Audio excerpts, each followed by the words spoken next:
젊은 빙상인 연대가 빙상계에 5명의 추가 성폭력 피해 사례가 있다며 가해 코치들이 제재를 받지 않았던 배후에 전명규 전 빙상연맹 부회장이 있다고 주장했습니다. 전 부회장은 성폭행 여부를 몰랐다고 반박했습니다. 지인의 재판 진행 상황을 무단 열람하고 조언까지 해줬던 박병대 전 대법관이 정작 자신은 대법관 시절 같은 유형의 사건에 유죄 판결을 내렸던 것으로 확인됐습니다. 한일 간 초계기 갈등과 관련해 일본이 당시 초계기가 탐지했다고 주장하는 음원을 공개했습니다. 국방부는 실체를 알 수 없는 기계음이라며 저공 위협 비행에 대한 사과를 재차 요구했습니다. 서울시가 광화문 광장을 4배 가까이 넓혀 보행자 중심 공간으로 바꾸기로 했습니다. GTX 광화문역도 신설할 계획입니다. 출동 경찰이 흉기 신고에 별 조치 없이 돌아갔던 일과 관련해 112 신고 문자를 확인한 결과 문자 일부가 지워진 채 112에 접수됐던 것으로 드러났습니다. 경찰은 이런 시스템 오류를 수년 동안 방치해왔습니다.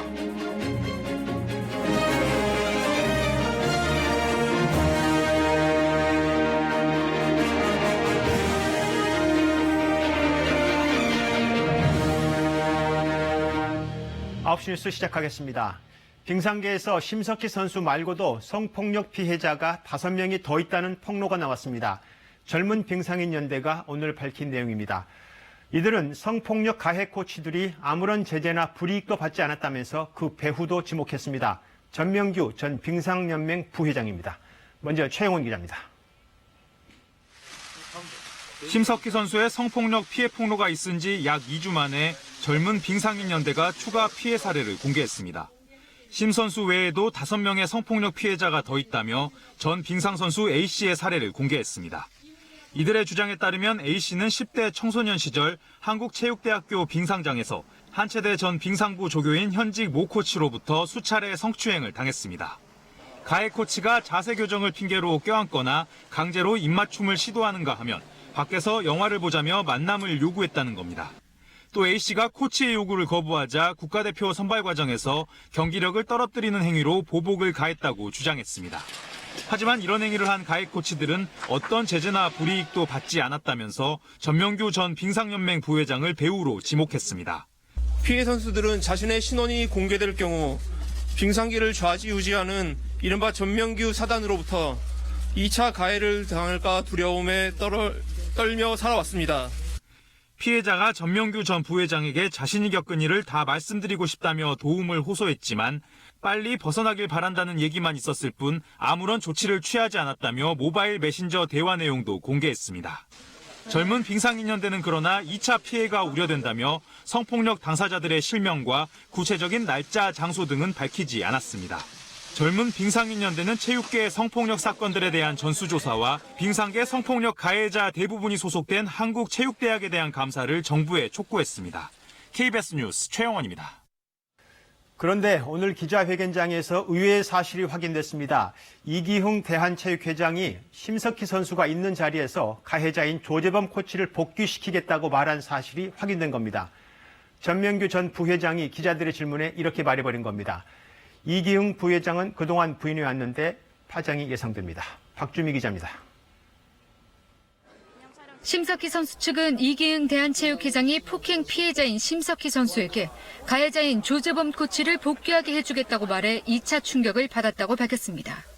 평창 올림픽 기간 중 전명규 전 부회장도 함께 있던 자리였다고 구체적으로 주장했습니다. 대한체육회는 강하게 부인했습니다. 평창 올림픽 기간은 물론 전후로도 만난 사실조차 없다고 주장했습니다. 그러나 당시 현장에 있었던 전명규 전 빙상연맹 부회장은 평창 올림픽 기간 중 만났고 이 회장의 발언도 있었다고 증언했습니다. 대한체육회 이기흥 회장이 조재범 코치 살려주겠다고 말한 건 사실입니까? 제가 정확하게 기억은 나지 않습니다만 그런 유사한 이야기를 해서 제가 석희에게 회장님이 보고를 잘못 받으신 것 같다. 너 저기에 신경 쓰지 말고 시합에 전념해라 라고 이야기를 한 적이 있습니다. 그런 유사한 내용인 거는 맞는 것 같습니다. 대한체육회는 즉각 입장을 바꿨습니다. 만남 자체를 부인했던 지난 입장과 달리 이번엔 만났지만 발언은 하지 않았다고 밝혔습니다. 이기흥 회장은 연락이 닿지 않았습니다. 폭력 피해자를 보호해야 할 체육회장의 부적절한 언행과 거짓말 논란은 또 다른 파문을 예고하고 있습니다. KBS 뉴스 박주미입니다. 네, 양승태 전 대법원장의 구속 여부가 모레 결정됩니다. 워낙 관심이어서 영장 심사를 맡을 명재권 부장판사의 이름이 오늘 내내 회자되기도 했습니다. 함께 영장이 청구된 박병대 전 대법관의 경우에는 영장 심사를 맡은 판사의 과거 경력이 벌써 입길에 올라서 공정성 시비가 일고 있습니다. 이지윤 기자의 보도입니다. 양승태 전 대법원장에 대한 영장 실질 심사가 23일 오전 10시 반 서울중앙지법에서 열립니다. 양 전 대법원장의 구속 여부를 결정할 명재권 영장 전담 부장판사는 검찰 출신으로 25년 후배 법관입니다. 명 부장판사는 사법농단 수사가 한창이던 지난해 9월 투입됐고 양 전 대법원장 차량에 대한 압수수색 영장을 발부하기도 했습니다. 모쪼록 편견이나 선입견 없는 공정한 시각에서 이 사건이 소명되기를 바랄 뿐입니다. 영장 발부 여부는 모레 자정을 넘겨 결정될 것으로 보입니다. 영장 청구서만 260쪽에 달하는 데다 양 전 대법원장 측이 적극 소명 의지를 밝혀 오랜 시간 공방이 예상됩니다. 같은 시간 박병대 전 대법관도 두 번째 영장 심사를 받습니다. 지난달 7일 첫 번째 영장이 기각된 뒤 재판 정보 무단 유출 등 세 혐의가 추가됐습니다. 박 전 대법관의 영장 심사는 허경호 부장판사가 맡았습니다. 허 부장판사는 강영주 전 법원행정처 차장의 배석 판사로 근무한 경력이 있는데 강 전 차장은 박 전 대법관이 법원행정처장이던 시절 법원행정처 차장을 지내면서 사법농단에 직간접적으로 관여한 의혹이 있습니다. 법원 측은 배당에 문제가 없다는 입장이지만 회피 제도를 활용하지 않았다는 공정성 논란도 일고 있습니다. KBS 뉴스 이지윤입니다. 이렇게 영장이 다시 청구된 박병대 전 대법관에게 혐의가 하나 더 추가됐죠. 박 전 대법관이 고교 후배의 재판 진행 상황을 무단으로 열람하고 조언을 하면서 도움을 준 건데요. 박 전 대법관은 재판 진행 상황을 봤긴 했지만 이건 무죄다 이렇게 말하고 있다고 합니다. 그런데 비슷한 사건에 대해서 과거 유죄 판결이 내려진 것으로 KBS 취재 결과 확인됐습니다. 유죄 판결 내린 사람은 다름 아닌 박 전 대법관입니다. 최현진 기자의 단독 보도입니다. 2011년 29억 원의 조세를 포탈한 혐의로 기소된 사업가 이모 씨. 박병대 전 대법관의 고등학교 후배였습니다. 이 씨는 재판 중에 자신의 사건이 어떻게 진행되는지 박 전 대법관에게 알아봐달라고 부탁했습니다. 부탁한 장소는 박 전 대법관 집무실이었습니다. 박 전 대법관은 형사사법정보 시스템에서 여러 차례 이 씨 사건을 무단 열람했습니다. 재판에 대한 조언까지 해줬습니다. 법원 행정처장으로 있는 동안에도 그야말로 사심없이 일했습니다. 검찰 조사에서 박 전 대법관은 열람 사실은 인정했지만 죄가 되지 않는다고 진술한 것으로 전해졌습니다. 대법원은 비슷한 사건을 어떻게 판단했을까? 2016년 지인의 재판 상황을 무단 열람한 검찰 수사관 김모 씨에 대한 대법원의 판단은 유죄였습니다. 자신과 관련 없는 사건을 형사사법 정보 시스템에서 열람한 김 씨에 대해 벌금 200만 원을 확정 판결했습니다. 당시 판단을 내린 대법원 3부의 재판장은 다름 아닌 박병대 전 대법관 자신이었습니다. 박 전 대법관은 2017년 3월 퇴임한 임종원 전 법원행정처 차장을 이 씨 회사에 취업시켜줬습니다. 임 전 차장은 이 회사에 고문으로 들어간 뒤 3개월 넘게 대법원 전산망에 무단 접속해 이 씨 관련 행정소송 사건의 진행 상황을 열람해준 것으로 알려졌습니다. 대법원은 퇴임한 임 전 차장의 전산망 접속 사실을 알고 있었냐는 KBS의 질문에 수사 중이라 답변할 수 없다고 전해왔습니다. KBS 뉴스 최현진입니다. 최근 불거진 손혜원 의원 논란으로 난데없이 전국적 이목이 집중되고 있는 곳이 목포 근대역사문화거리입니다. 이곳 주민들이 오늘 모여서 투기를 차단하고 사업을 차질없이 진행해달라고 촉구했습니다. 주민들이 투기 감시에 나서겠다고도 했고 목포시도 대책 마련에 나섰습니다. 박상훈 기자입니다. 지붕 없는 근대 박물관으로 불리는 목포 원도심. 수십 년 동안 문화재 거리를 지켜온 상인들이 한자리에 모였습니다. 불이 꺼져가던 거리에 빛이 비추려 하는 시점에 투기 의혹에 휩싸였다며 근대 역사 문화 공간을 만드는 사업은 차질 없이 추진돼야 한다고 입을 모았습니다. 오래된 마을을 지키기 위해서 내일은 조금은 나아지겠지라는 작은 희망으로 버티고 있는 주민들의 소중한 마음을 건들지 마달라. 투기가 일어나지 않도록 주민 스스로 감시에 나서겠다고 덧붙였습니다. 도심 재생 사업이 정쟁의 대상이 되지 않을까 우려하는 목소리도 나옵니다. 재산권 행사에 제약이 있어 실제 투기로 이어지기 어렵다면서 소모적인 논쟁을 멈춰줄 것을 촉구했습니다. 일단 문화재로 등록되면 여러 가지로 현상 변경에 제약이 따른다. 따라서 투기 대상으로 삼기에는 부적절한 지역이 그곳입니다. 근대 역사문화공간 활성화는 목포 문화재 거리의 유산을 보수하고 정비하는 사업으로 올해부터 5년 동안 500억 원이 투입됩니다. 해당 지역의 부동산 거래 가격은 1년 새 30%가량 오른 것으로 조사됐습니다. 목포시는 투기가 의심되는 건축물에 대한 수리비 지원을 제한하는 조례를 제정하기로 하는 등 대책 마련에 나설 방침입니다. KBS 뉴스 박상훈입니다. 이번 손혜원 의원 논란은 결국 검찰 수사에서 판가름 나게 됐습니다. 검찰도 수사에 착수했습니다.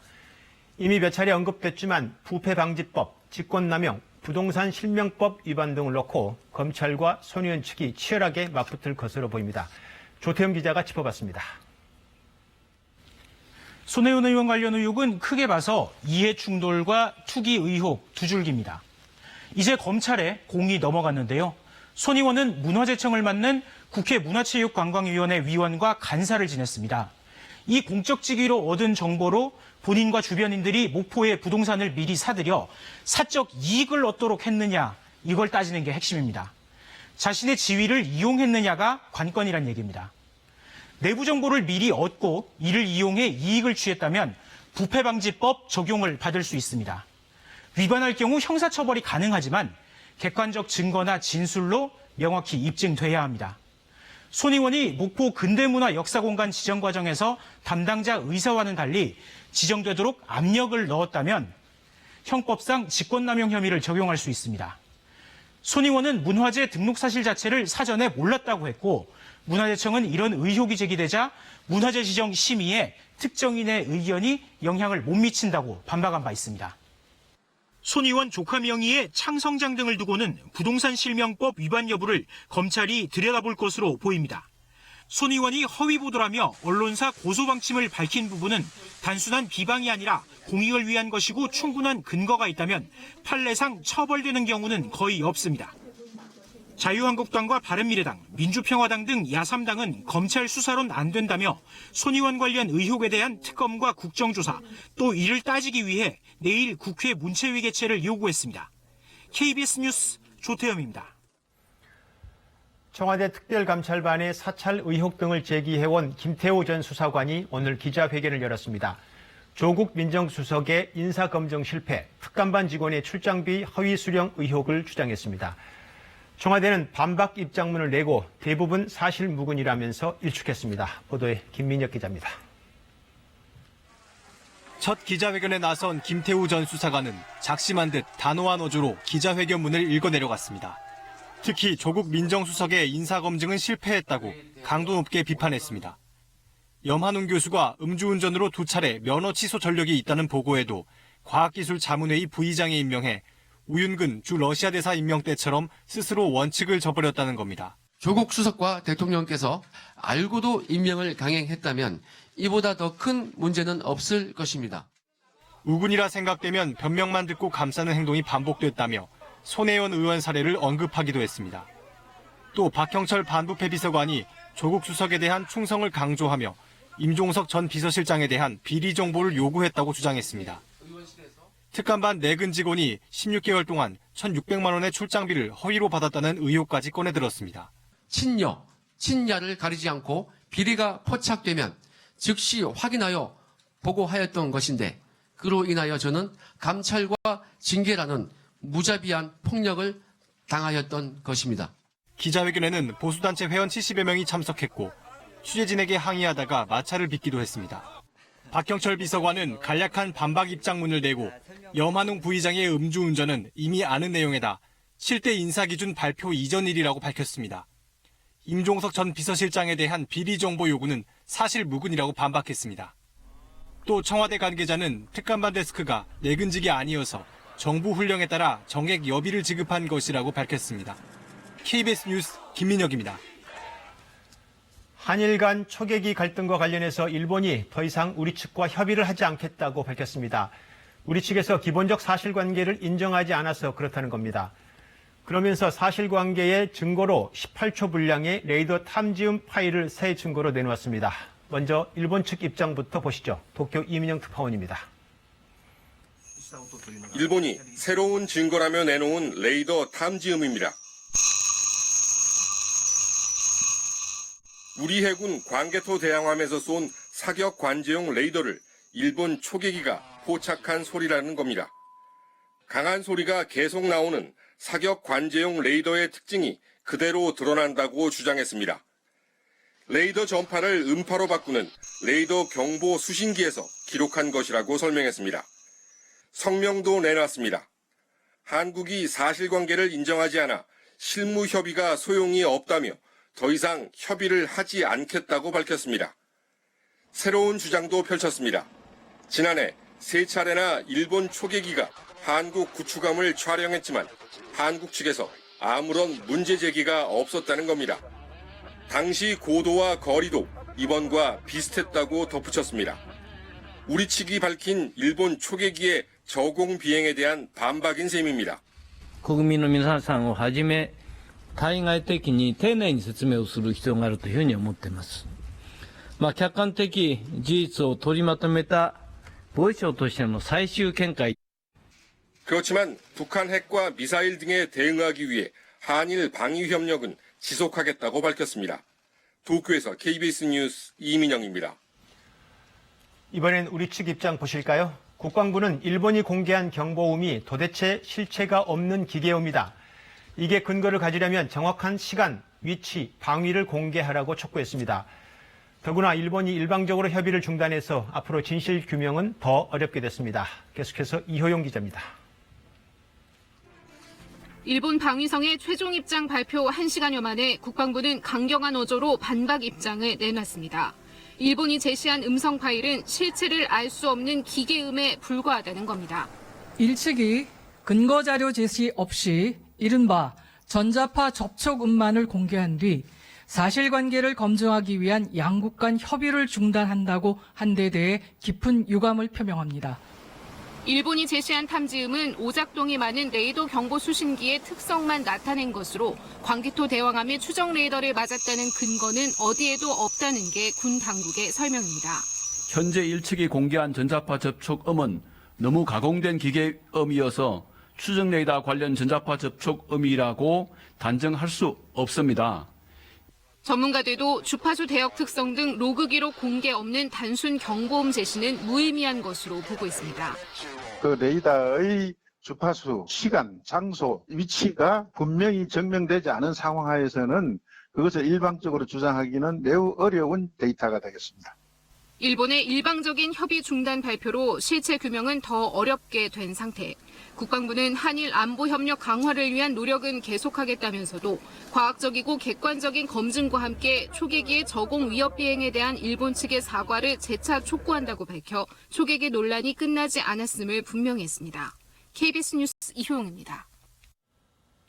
서울 광화문 광장이 세계에서 가장 큰 중앙 분리대라는 오명에서 벗어납니다.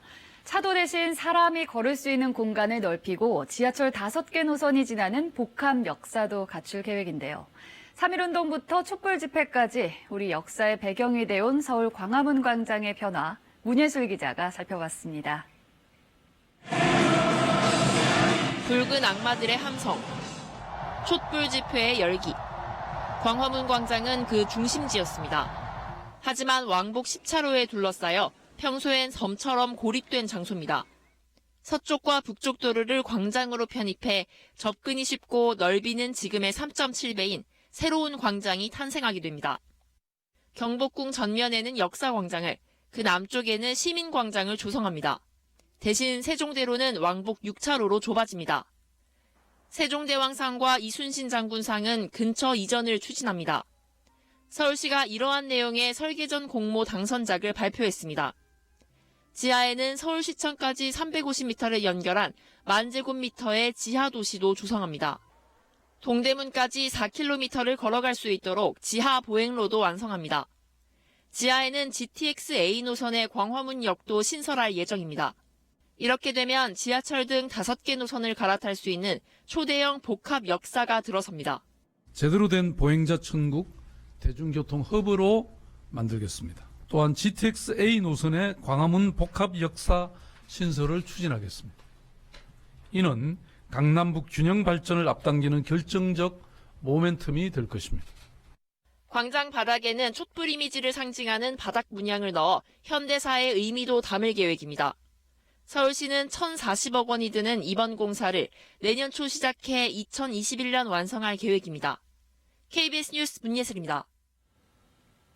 당장 내년부터 공사가 시작되면 가장 우려되는 부분이 교통 혼잡입니다. 서울시는 도심교통을 대중교통 중심으로 재편하겠다는 계획인데 남아있는 문제는 또 어떤 것들이 있을까요? 조지현 기자가 살펴봤습니다. 광화문 세종대로에는 하루 7만 대의 차량이 다닙니다. 통행량은 그대로인데 10차로에서 6차로로 좁아지면 교통 혼잡은 불가피합니다. 서울시도 차량 평균 속도가 11%가량 줄어들 것으로 예상합니다. 시청 앞에서 광화문까지 한 20분 걸릴 때도 있고 빠르면 한 5분, 10분에도 갈 수가 있죠. 길이 더 막혀버리면 20분, 30분도 안 걸린다는 보장이 없죠.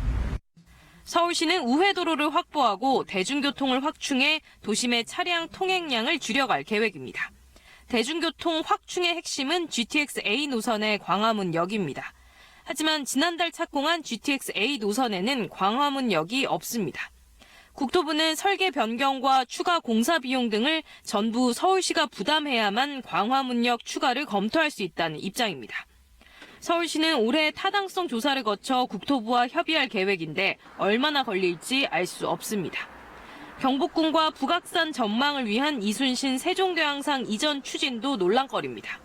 이 광화문의 이 두 동상은 서울 시민들의 추억이 깃든 곳이에요. 동상을 살짝 옮겨서 이 공간을 온전히 시민들이 쓸 수 있게 돌려주는 것도 좋다고 생각해요. 2017년에 한 시민 여론조사에서는 72%가 동상 이전을 반대했습니다. 서울시도 두 동상의 역사성도 고려해야 한다며 시민의 의견을 충분히 반영해 결정하겠다고 밝혔습니다. KBS 뉴스 조지현입니다. 마을버스 흉기난동 신고로 출동한 경찰이 별다른 조치 없이 돌아갔다는 소식 어제 전해드렸었는데요. 살펴보니 112 문자 신고 시스템 때문이었던 것으로 드러났습니다. 신고 문자 전송 글자 수가 제한돼 핵심 상황 내용은 볼 수 없었다는 겁니다. 김민철 기자입니다. 마을버스에 탄 남성, 커터칼을 넣었다 뺐다 합니다. 한 여성 승객은 112 문자로 남성이 욕설을 하고 커터칼을 들고 있다고 신고했습니다. 경찰과 통화하며 자신의 위치까지 알렸습니다. 다음에 전화가 왔던 걸로 기억을 해요. 지금 선유도로 가고 있고 버스이다 라고 2번 정도 얘기했던 것 같아요. 흉기를 가진 남성은 신고 여성 바로 옆자리로 옮겼습니다. 여성이 겁에 질렸지만 출동 경찰은 신고자가 누구냐며 큰 소리로 불렀습니다. 버스 안에서 욕설을까지만 이렇게 된 걸로 이렇게 제가 알고 있는데 그런 내용은 없었어요. 할 그런 내용은요. 왜 그랬을까? 원래 신고한 메시지입니다. 커터칼을 들고 있다는 내용이 분명히 들어 있습니다. 그런데 경찰이 받은 메시지는 커터칼 부분은 빠지고 물음표가 있습니다. 원래 신고 문자는 띄어쓰기 포함 모두 60자. 경찰에 전달되면서 45자를 초과한 메시지가 지워진 겁니다. 2003년 시스템 도입 당시 단문 메시지 최대 용량은 45자였다가 5년 전 70자로 늘어났는데 이게 반영되지 않은 겁니다. 눈으로 확인할 일은 없고요. 근데 일선이나 다른 데서 관련해서 따로 통보를 받은 적이 없어가지고요. 경찰은 오늘 저녁 오류를 바로잡았다고 밝혔습니다. 지난해 112 문자 신고는 서울에서만 17만여 건. 하루면 수정할 수 있었던 오류가 5년 동안 방치됐습니다. KBS 뉴스 김민철입니다. 오늘 오전 9시 반쯤 울산시 남구의 한 가스공장 에너지 저장 장치 ESS에서 불이 나 공장 2층과 3층이 완전히 탔습니다. 폭발 위험이 있고 1,500도에 이르는 불길이 너무 거세 완전 진화까지 8시간 가까이 걸렸습니다. 불이 난 ESS는 3천여 개의 리튬이온 배터리로 이뤄졌고 용량이 46,756kW시며 SK D&D가 시공을 맡았고 배터리는 삼성 SDI가 공급한 것으로 알려졌습니다. 홍역 환자 수가 전국적으로 늘어나고 있습니다. 벌써 30명으로 지난해 발병한 전체 환자 수를 이달에만 훌쩍 넘겼는데 경기도 안산과 대구, 경북 경산은 홍역 유행 지역이 선포됐습니다. 임영규 기자가 보도합니다. 경기 안산에서 홍역 의심 증세를 보였던 20대 여성이 홍역 확진 판정을 받았습니다. 지난 18일 이후 확인된 영유아 5명, 20대 여성 3명에 이어 9번째 환자입니다. 의심 증상을 보이는 3명에 대해 검사를 진행 중이라 확진자는 더 늘어날 수도 있습니다. 한 곳에서, 그러니까 병원에서 감염이 된 사안이라서 엄마들이라든지 보호자라든지 돌보미 등에 대한 거를 집중적으로 우리가 접촉자 관리를 하면은. 서울과 전남 신안에서도 환자가 각각 1명씩 발생했습니다. 이로써 올해 홍역 환자는 30명으로 늘었습니다. 질병관리본부는 환자가 집단 발생한 대구와 경북 경산, 경기 안산 등 3곳을 홍역 유행 지역으로 선포했습니다. 보건당국은 집단 발병한 홍역이 해외에서 각기 다른 경로로 들어온 것으로 보고 있습니다. 대구와 경산의 홍역 환자가 필리핀 유형, 안산과 시흥의 환자가 태국 유형으로 분류됐기 때문입니다. 발병한 홍역 환자는 영유아가 절반, 20, 30대가 절반입니다. 홍역은 영유아기 때 2차례 접종을 하는데 한 번 접종을 받으면 항체가 생성되지 않을 수 있습니다.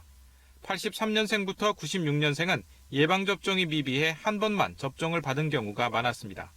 예방접종을 한 번만 하신 분들이 많습니다. 대체로 20대에서 30대 그 경우가 되겠는데요. 항체가 충분히 생기지 않은 경우는 바이러스에 노출이 됐을 때 홍역이 생길 수가 있는 거죠. 보건당국은 유행 지역에서는 통상 생후 15개월 이후 하는 1차 접종을 보다 이른 6개월 이후 하는 게 좋다고 권고했습니다. KBS 뉴스 임명규입니다. 새해 초반 이후 2주 가까이 북한 발언을 자제해온 트럼프 미국 대통령이 오늘 북한 발언을 쏟아냈습니다. 트위터를 통해 훌륭한 만남, 기대, 성과라는 긍정적인 단어를 앞장세웠는데요. 반면 펜스 부통령과 폼페이오 국무장관은 북한에 대해 비핵화 실행, 구체적 조치 같은 냉정한 단어를 강조했습니다. 워싱턴 이재원 특파원이 전했습니다. 트럼프 미국 대통령은 기대감이 담긴 북한 관련 언급을 오늘도 이어갔습니다. 트위터에 북한 최고 대표자들과 훌륭한 만남을 가졌다. 2월 말 김정은 위원장과의 만남을 고대한다고 밝혔습니다. 백악관도 트럼프 취임 2주년 기념 자료에서 한반도 긴장 완화를 해외 성과의 첫머리로 내세웠습니다. 한반도의 평화, 비핵화의 시작을 가져오는 역사적 정상회담을 했다고 자평했습니다. 연방정부 셧다운, 특검 수사 등 복잡한 국내 정치 상황에서 북한 관련 성과를 부각하려는 의도도 엿보이는 대목입니다. 하지만 펜스 부통령은 구체적 조치가 필요하다며 대북 압박성 발언을 내놨습니다. And at that summit, we'll be laying out our expectation for North Korea to take concrete steps to begin to make real the denuclearization. 폼페이오 국무장관도 고위급 회담이 열린 지난 18일 인터뷰에서 이젠 비핵화를 실행할 필요가 있다며 북한의 이행을 압박했습니다. 대통령은 기대감을 표하고 부통령, 장관은 구체적 이행을 요구하며 강온 역할 분담을 하는 모양새입니다. 이런 가운데 뉴욕타임스는 북미가 협상을 하는 동안에는 북한의 핵생산을 동결하는 방안을 논의 중이라고 보도했습니다. 블룸버그 통신은 외교적 창의가 필요하다. 평화협정과 비핵화로 의제를 나눌 필요가 있다고 제언하는 등 언론들의 북미 협상 보도도 잇따르고 있습니다. 워싱턴에서 KBS 뉴스 이재원입니다. 스웨덴에서 열린 2박 3일간의 북미 실무 협상이 사실상 마무리됐습니다. 우리 시각으로 오늘 오후 7시 30분쯤 스웨덴 스톡홀름 외곽에 있는 휴양시설에서 사흘째 협상을 벌이던 비건 미국 특별대표 일행이 차량을 타고 회의장을 빠져나가는 것이 KBS 취재진에 의해 확인됐습니다. 양측 간 실무 협상 결과는 아직 공개되지 않은 가운데 북한의 비핵화를 향한 실질적 조치와 미국의 상응 조치를 놓고 양측 간의 합의를 이뤄냈는지 관심이 모이고 있습니다. 뉴스 주민 시간입니다. 정윤섭 기자가 이 자리에 나와 있습니다. 정 기자, 저 소식 시작해 주시죠. 네, 먼저 우리 뒤편 화면 좀 보실까요? 애국가를 바꾸시겠습니까? 질문이 좀 센가요? 좀 세긴 셉니다. 이게 며칠 전부터 관련 기사가 좀 있었습니다. 작곡가 때문이죠? 그렇습니다. 안익태 선생을 애국가를 작곡한 안익태 선생과 관련한 논란이었는데요. 실제로 이런 여론조사가 있었고 최근에 예. 반대 여론이 더 많았다는 결과가 나왔습니다. 근데 이게 안익태 선생이 그동안에 친일 문제는 많이 알려졌었는데 친나치 행위가 있었다 이런 주장이 나와서 논란이 되고 있는 거거든요. 친나치까지 나왔다는 건데 친일 행적은 사실 좀 오래된 얘기 아닙니까? 네, 안익태의 친일 행적을 직접 확인할 수 있는 일단 자료 영상 보시고 다시 이 설명 이어가도록 하겠습니다. 1942년 자료 화면이고요. 일본이 만든 만주국 10주년 기념음악회인데 이 자리에선 안익태 선생이 직접 지휘를 하고 있습니다. 이때 연주된 곡이 본인이 직접 작곡한 만주 환상곡이었고요. 이후에는 일본 국가인 기미가요를 직접 연주를 했다는 기록도 남아있고 에키타이 안이라는 일본식 이름을 사용한 것도 익히 알려진 사실이고요. 예, 지금 저 영상에 나왔던 지휘자가 안익태 선생이라는 거죠. 맞습니다. 그런데 친나치 주장은 조금 낯섭니다. 그렇습니다. 최근 발간된 안익태 케이스라는 책에서 주장된 겁니다. 예. 저자는 한신대 교수인 이혜영 교수고요. 예. 이혜영 교수가 한 두 가지 측면에서 친나치 행위를 좀 주목을 하고 있습니다. 안익태가 베를린에 한 2년 반 동안 머물렀는데 이때 살았던 집의 주인이 일본인이었고 이때 일본인의 이름이 에하라 고이치. 근데 이 인물이 일본의 유럽 첩보망의 총책이었다고 합니다. 예. 이 자료가 CIA 기록에 남아있다는 거고요. 또 하나 주목하고 있는 게 바로 안익태의 후원단체입니다. 독일협회라는 곳이 있는데 이 독일협회는 독일 일본인 협회를 줄임말이었고요. 이 독일협회가 나치 친위 외곽 조직 중 하나였다는 그런 주장입니다. 당시에 말이죠. 네. 예, 조금 충격적 얘기네요. 예. 이번 관련해서 또 그 정운현 국무총리 비서실장이 페이스북에 글을 하나 올렸는데 애국가에 대한 진지한 논의가 필요하다. 서방 선진국이라면 진작 폐기됐을 것이다. 이런 글을 올려서 또 관련 논란에 더 가열을 시키고 있는 거고요. 예. 이 관련해서는 또 반발 여론도 만만치 않죠. 굳이 그렇다고 애국가를 바꿔야 할 것이냐. 그리고 친일 행위와 친나치 행위가 있었다 하더라도 작곡가와 작품은 별개의 것이다. 그리고 그런 행위들이 명백하게 입증이 안 되지 않았느냐. 이런 주장들이 반발로 나오고 있습니다. 예, 결론이 쉽지 않아 보이네요. 네. 예. 다음 소식은요? 네, 역시 화면 좀 보시겠습니다. 이 화면은 어제 용산 참사가 일어난 지 10년이 되는 날이었죠. 당시 강경 진압에 관여했던 주요 경찰 조직들을 간략하게 좀 표현을 해봤는데요. 예. 사실 6명이나 희생이 되고 철거민 등 포함해서 많은 사람들이 옥고를 치렀는데 예. 경찰은 사실 이에 대해서 책임지는 모습을 우리가 못 보지 않았습니까? 예. 그래서 당시에 누가 어디에 있었고 무슨 일을 했고 이후 행보는 어땠는지 좀 간략하게 정리를 해보려고 정리를 좀 해봤습니다. 예, 어떻게 됐나요? 네, 먼저 작은 글씨로 표시되어 있는 걸 일단 말로만 좀 설명드리면요. 당시 특공대장이 박삼북 씨, 그리고 용산서장이 백동산 씨였는데, 당시 용산서장은 특공대 투입을 건의했던 인물로 알려져 있고요. 그 윗선의 3명을 좀 구체적으로 좀 살펴보겠습니다. 먼저 당시 서울청 기동단장이었던 신두호 씨입니다. 신두호 씨는 현장 지휘 책임자였고요. 이후에 서울경찰청 차장으로 승진한 이후에 인천경찰청 청장을 지내기도 했습니다. 승승장구한 건가요? 그야말로 승승장구, 승진가도를 네. 달렸다는 거죠. 그 이후에도 좀 보시겠는데요. 서울경찰청 차장을 지냈던 김수정 씨입니다. 이후에 김수정 씨는 특공대 투입 사실을 직접 발표를 했었고요. 이후에는 구체적인 지시를 명령을 한 적은 없다 해서 좀 비난을 섞인 발언을 좀 했었고요. 예. 중앙경찰학교 교장을 했고 울산경찰청 청장을 했었습니다. 예. 그런데 사실 가장 핵심적인 인물은 최종 결정권자 김석기. 그렇습니다. 지금 계속 논란이 되고 있죠. 김석기 당시 서울청 경찰청장입니다. 당시 경찰청장 참사 직후에 경찰청장으로까지 내정이 됐었다가 예. 스스로 낙마한 적이 있었고요. 예. 이후에 오사카 총영사로 가게 됩니다. 역시 이때 보훈 인사가 아니었냐 이런 비난이 있었고요. 갔다 온 뒤에는 한국공항공사 사장을 한 2년 넘게 했었고 결국 20대 총선에서 국회의원 배지를 달았습니다. 오늘 김 의원이 이제 기자회견을 했는데요. 용산 참사를 용산 화재 사고라고 명명을 하고 똑같은 상황이 된다면 똑같이 판단을 할 것이다. 이렇게 발언을 했습니다. 네, 이렇게까지 당당하면 좀 더 깊이 있게 진상규명이 좀 필요해 보이기도 합니다. 예, 정 기자 잘 들었습니다.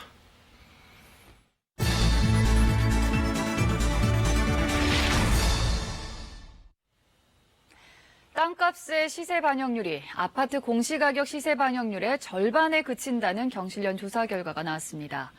땅보다 아파트를 가지고 있는 사람들이 상대적으로 세금을 더 내고 있다는 겁니다. 보도에 신선민 기자입니다. 서울 강남의 최대 재건축 단지로 꼽히는 반포주공 1단지입니다.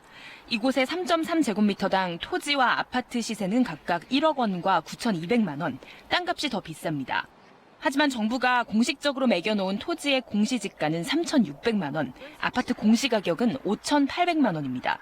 아파트의 시세 반영률이 2배 가까이 높은 탓에 실제 가격이 더 비싼 토지의 공시지가가 아파트 공시가격보다 오히려 싸진 겁니다.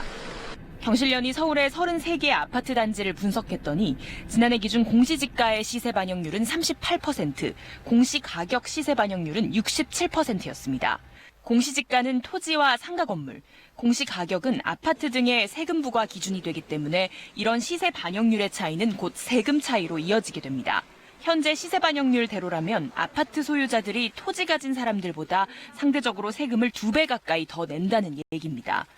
경실련은 공시가격 제도가 도입된 지난 2005년 이후 계속 이래왔다고 지적했습니다. 지금까지 아파트보다도 세금을 덜 낸 이런 상가 빌딩 단독주택 등을 소유한 부동산 소유자들에 대한 세금 특혜가 정부의 잘못된 공시지가 제도로 합법적으로 보장됐다. 이런 가운데 표준 단독주택의 공시가격이 오는 25일 확정돼 공시됩니다. 대폭 인상이 예상되는 가운데 공시가를 확정하는 부동산가격 공시위원회는 오늘 열릴 예정이었던 회의를 모레로 미뤘습니다. KBS 뉴스 신선민입니다. 한진그룹 조양호 회장 일가의 경영 상황이 녹록지 않습니다. 국민연금에 이어 이번엔 지난해 한진칼의 지분을 대량으로 사들인 국내 사모펀드 KCGI가 나섰는데요. 지배 구조를 개선하고 무리를 빚은 임원을 경영 일선에서 배제하라고 공개 제안하며 압박 수위를 높이는 모양새입니다. 오규정 기자가 보도합니다.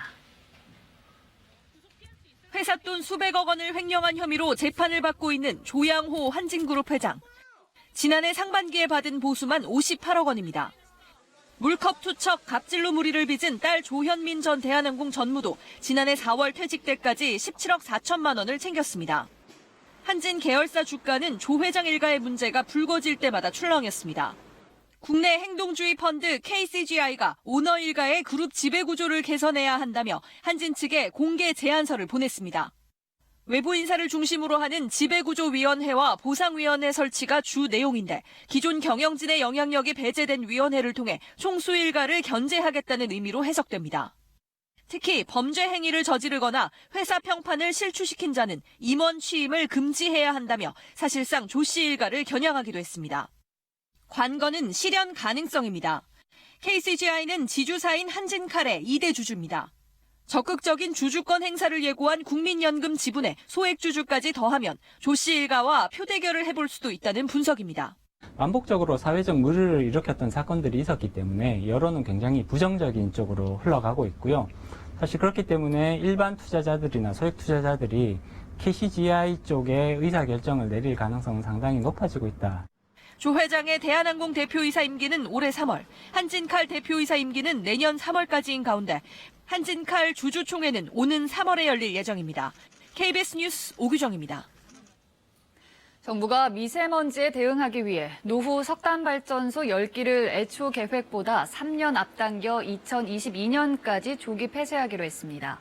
또 석탄보다 미세먼지를 상대적으로 덜 배출하는 액화 천연가스 발전소를 우선 가동하는 방식의 환경 급전을 올해 본격 시행하기로 했습니다.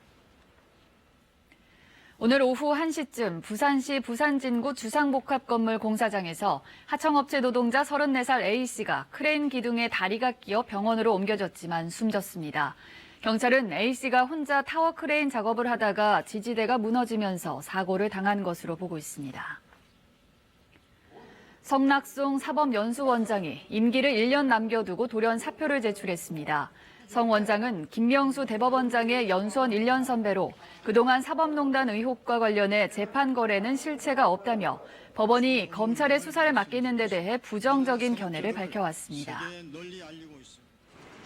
우체국 위탁 택배 노동자 1,200여 명으로 구성된 전국 택배연대노조 우체국 본부가 오는 26일부터 사흘 동안 1차 파업을 한다고 밝혔습니다. 이들은 노조 전임자를 위한 근로